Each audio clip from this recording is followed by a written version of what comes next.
guys, Assalamualaikum. Hari ni Farah dan juga tim House of Malaysia berada di Kajang. Kita nak pergi tour rumah seorang founder butik fashion yang terkenal. Rumah ni kalau korang nak tahu, rumah yang ada 3 tingkat dan specialnya buat rumah ni guys. Rumah ni ada taman ala-ala Santorini. So, kalau korang nak tengok, jom kita pergi tour. Tapi seperti biasa, pastikan korang follow dan subscribe channel House of Malaysia. Let's go guys.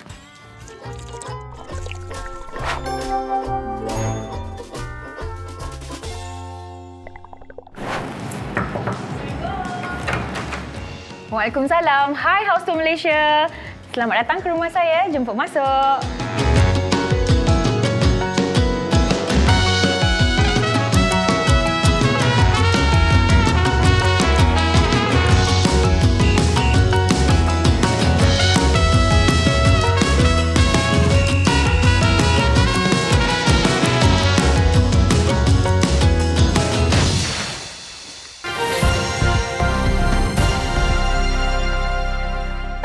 Ramai orang rasa menyesal lepas beli penapis udara sebab rasa penapis udara mereka ni tak serve the purpose yang mereka nak. Jadi sebelum korang beli penapis udara, pastikan korang tahu tips-tips ini. Yang pertama, pastikan korang beli penapis udara yang sesuai dengan tujuan korang. Macam Levoit 100S ni sangat sesuai untuk orang yang ada haiwan peliharaan macam I, iaitu ini. Seperti Levoit 100S ni, ianya berbentuk U-shape A-inglet. Ianya memudahkan untuk memerangkap bulu haiwan seperti bulu kucing. Manakala Levoit 300S ni pula bagus untuk orang yang ada alahan habuk. Kelebihan mesin ini, ia ada 360 A-inglet. Ianya boleh meningkatkan pengaliran udara dan memberi udara segar dalam satu ruang. Yang kedua, pastikan korang beli penapis udara yang ada HEPA filter macam Levoit 100S ni dan juga 300S ni. Fungsi HEPA filter ni adalah memerangkap partikel halus seperti habuk halus, fungus, kulat dan yang paling penting virus di udara. Yang ketiga, boleh kontrol guna apps. Zaman sekarang semua benda nak advance. Walaupun harga kedua-dua ini tidak mahal, tapi kedua-dua penapis udara ini boleh dikontrol menggunakan smartphone. Anda hanya perlu download menggunakan apps VSync dan anda boleh mengawal di hujung jari anda. Jadi kalau korang nak dapatkan penapis udara ni, korang boleh dapatkan di official store Levoit sama ada di Lazada ataupun di Shopee.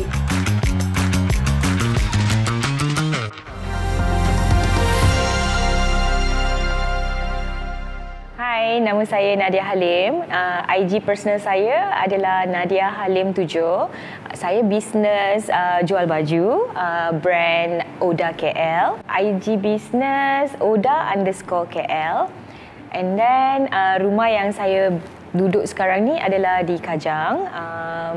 Rumah ni keluasan dalam 6,000 square feet. Lepas tu tanah dia pun 6,000 square feet. So most probably rumah ni adalah under subsale. Konsep adalah konsep mix and match. Cumanya yang bahagian garden tu I buat Santorini vibes lah. Dia idea semuanya adalah daripada Pinterest. Okey, jom kita tour rumah saya. Inilah garden ala-ala Santorini guys. Okey, jom.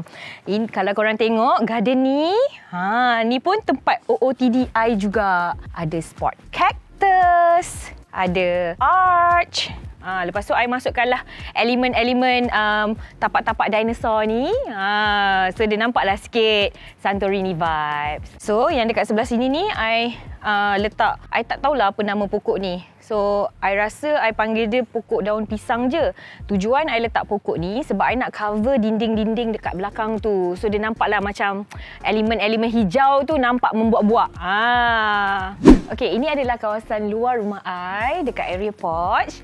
Ini adalah tangga menuju kejayaan. So kalau korang rasa korang nak berjaya, korang kena naik tangga ni.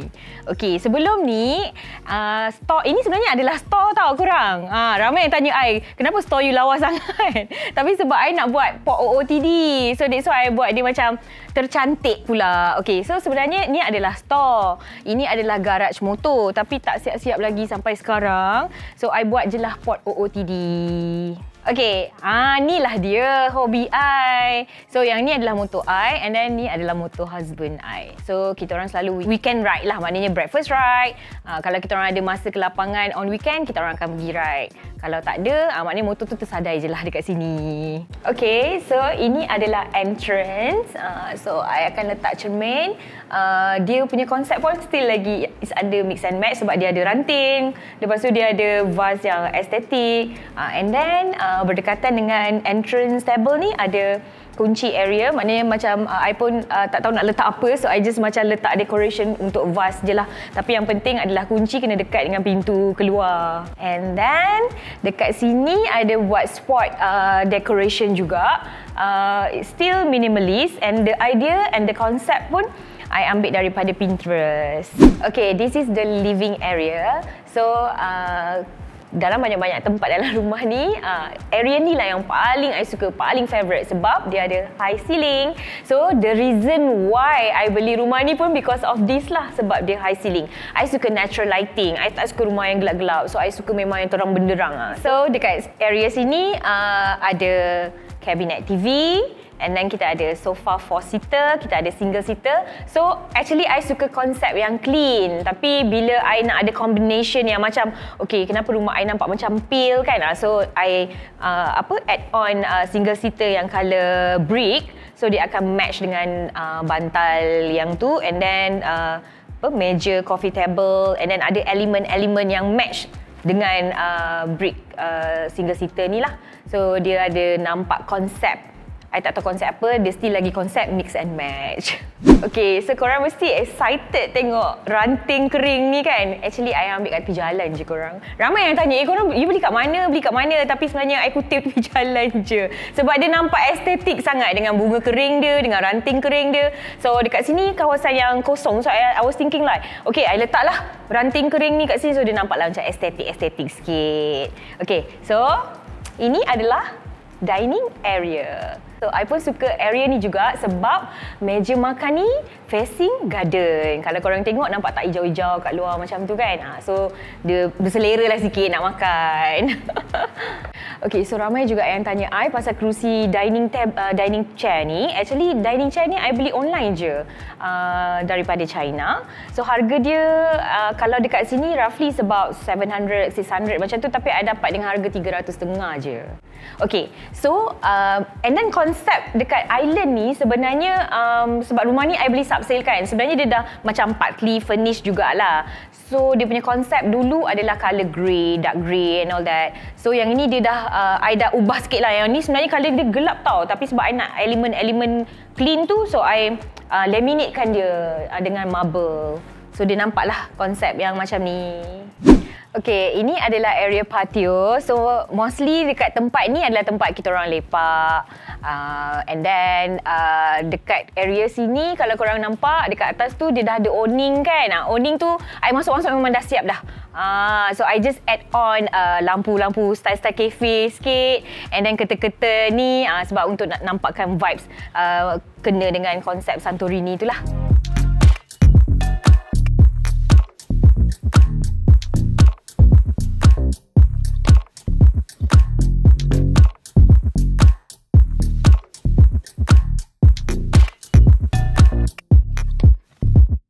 Okay, yang ni adalah area OOTDI. So, kalau korang tengok dekat belakang ni ada wainscoting. So, wainscoting ni DIY je my husband buat. Function lah dia juga. Okay, ini adalah master bedroom. Okay, so kalau korang tengok dekat sini yang belakang ni, yang itu DIY juga. Function kan my husband, dia yang buat. Okay, kat sini ada kerusi single seater. Mostly dia akan duduk kat sini bertakafur lah. And then dekat sini adalah I punya dressing table, simple je. Tapi yang penting dia kena ada cermin ala-ala estetik ni kan. So kat sini kita punya wardrobe area. So, ini adalah toilet dalam master bedroom. Okay, toilet ni the only one yang I renovate dekat dalam rumah. So, kalau korang tengok, ini pun I tukar semua jadi putih. Dan dia punya accessories adalah gold. So, dekat sini ada bathtub, I add on bathtub. Okay, next, jom kita tengok ke tempat lain pula. Ini adalah tempat healing I juga. So, kalau korang tengok, mostly dekat sini lah tempat-tempat I kumpulkan semua bag-bag I, accessories I. Sebab bila I selalu kena OOTD, so I kena ada pelbagai bag, accessories. So, I kumpulkan semua tu dekat sini. Sebab I nak mix and match kan dengan baju-baju I nanti, so senang. I just pick je macam tu. So, yang konsep dekat dalam bilik ni pun I ambil daripada Pinterest juga. I cakap dengan carpenter, okay, I nak wardrobe macam ni, I nak tempat bag I macam ni. So I bagi dekat dia and then tada, siap. Macam ni lah, sebiji dekat dalam Pinterest. Okay korang, so semoga korang terinspirasi dengan apa yang korang tengok pada hari ini. Tidaklah seberapa, tapi bolehlah korang jadikan inspirasi untuk rumah korang nanti. Okay, by the way, kalau korang nak tengok lebih lanjut, korang boleh follow IG I, Nadia Halim 7. Thank you, bye!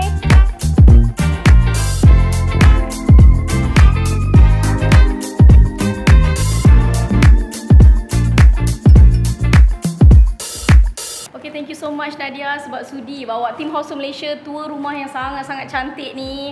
Rumah 3 tingkat yang orang kata ada Taman Santorini. Thank you Farah sebab sudi datang, and team sudi datang ke rumah Nadia. Okay, I nak tanya juga kat Nadia ni, memandangkan actually rumah Nadia ni adalah rumah subsale. So Nadia ada tips tak untuk orang yang nak beli rumah ataupun anything tips lah untuk apa orang-orang baru yang orang kata tengah mencari rumah ni? Okay, faham. Actually kalau nak kata tips tu, I tak adalah tips sangat. Tapi kalau nak ikut cara I, mungkin I boleh bagi sedikit lah. Which is sebenarnya kalau nak ikutkan masa sebelum I nak beli rumah ni, I ambil masa yang sangat lama 3 tahun I fikir. 3 tahun? 3 tahun. Lepas tu I cari merata. Tapi nearby lah dengan kat mana yang selalu I pergi. So mostly I akan pergi dekat area Shah Alam, Denai Alam, Cyberjaya, Putrajaya, Kajang, macam tu lah. So kebanyakannya ada juga rumah baru, ada juga yang subsale. Tapi bila I fikir rumah baru ni, you kena banyak lah you punya nak kena spend. Sebab rumah baru, you nak kena masuk aircon, you nak kena renovate, you nak at least you kena ada macam-macam lah you nak kena buat. Tapi kalau rumah subsale yang I pilih ni, bila I compare dengan rumah-rumah yang lain, banyaklah I jimat sebab rumah ni purchase furnish and then dah ada aircon, banyak I jimat sebenarnya. So I just tukar the furniture and then I renovate sikit-sikit ikut konsep apa yang I suka. Bukan senang tu, ada orang kata rezeki dapat rumah yang orang kata cantik, ada patio lagi tadi. Itulah kan. Lepas tu I nak tanya juga tadi, I berkenan ni, orang kata arch sekarang ni memang tengah trend, and one of them is lah pintu arch. Pintu arch memang orang kata trend yang orang rasa nak ada kat rumah. Betul? Tapi sebenarnya kita tak tahu ni kos sebenarnya berapa ni nak buat pintu arch ni. Okey, kalau macam pintu arch yang korang tengok tadi dekat luar tu, yang glass door tu, satu pintu dalam 3,000 macam tu, so 2 pintu dalam 6,000. Kalau yang pagar tu, dia ada yang kecil, ada yang besar. So mostly yang tu adalah satu kontraktor, so dalam 5,000 untuk kedua-dua pintu. Okey, lepas ni memandangkan rumah ni dah orang kata bagi I lah macam cantik, serba lengkap. Ada tak projek yang you akan buat lepas ni? Next project adalah dapur. So kita akan extend and then kita akan add on another patio dekat backyard lah. So kita kena nantikan ni. So orang nak nantikan, nak tahu perkembangan ni, kita kena follow IG Nadia. Boleh share tak IG you? Okay, kalau IG boleh follow Nadia Halim 7. So insyaAllah kalau ada orang kata next project, kita selalu memang akan ada update je dekat dalam Instagram. Ataupun kalau nak nak cari baju yang trendy macam Nadia pakai, boleh juga pergi ke butik beliau iaitu Oda KL. Boleh follow juga Instagram Oda_KL. Okay, kita pun dah sampai kat penghujung rancangan. Kita orang ingin mengucapkan terima kasih banyak-banyak kepada Nadia kerana sudi tour dengan House of Malaysia hari ini. Pada anda semua, seperti biasa, jangan lupa untuk follow dan subscribe channel House of Malaysia. Bye! Bye!